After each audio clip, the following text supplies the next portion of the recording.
everybody, Spellman here with the next video in our series on utilizing the bull. And today we only have one number, 121.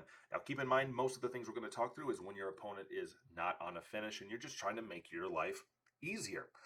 So let's say that we start on the 20. Well, you scored 20 points, you're at 101. Let's say you go for the traditional route, go for the triple 17, but you only hit a single. Well, you have 17. You could go for triple 20 to leave 24. You could go for triple 16 to leave 36. But what happens if you go for that 20 and you only hit a single? Well, now you have 64, which means on your next turn, you're going to have to hit a double or a triple on your first dart to set up a double. And if you don't, you're going to have to burn another dart setting up that double and only getting one dart at the finish. Now, yes, if you hit the triple, you're going to get 3. But maybe you could consider making your life a little bit easier on your next turn by looking at the bull. And now, if you hit the 50, you're going to leave 34, which is not ideal, but it's still an outside double.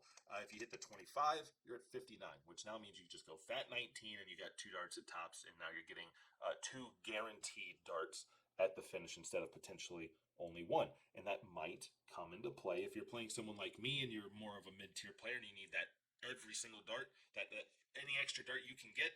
Maybe this is a path that you consider taking.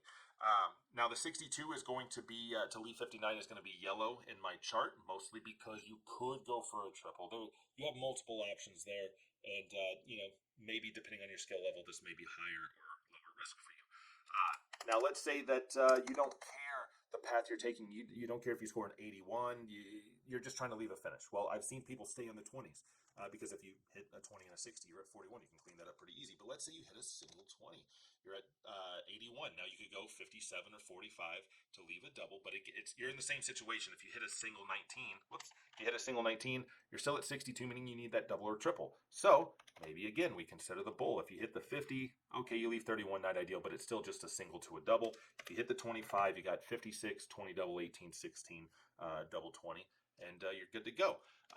Now, this one is green because of another reason as well, because sometimes I just start on the, actually most times if my opponent's on a finish, I start on the bull. If I hit a 25, 96, well, now I go for the 20. If I hit a 60, I leave 36. But if I hit a single 20, I have 76, and now I can go for triple 20, trip 16, double 18. I got plenty of options. Even if I hit just a single, I have 56.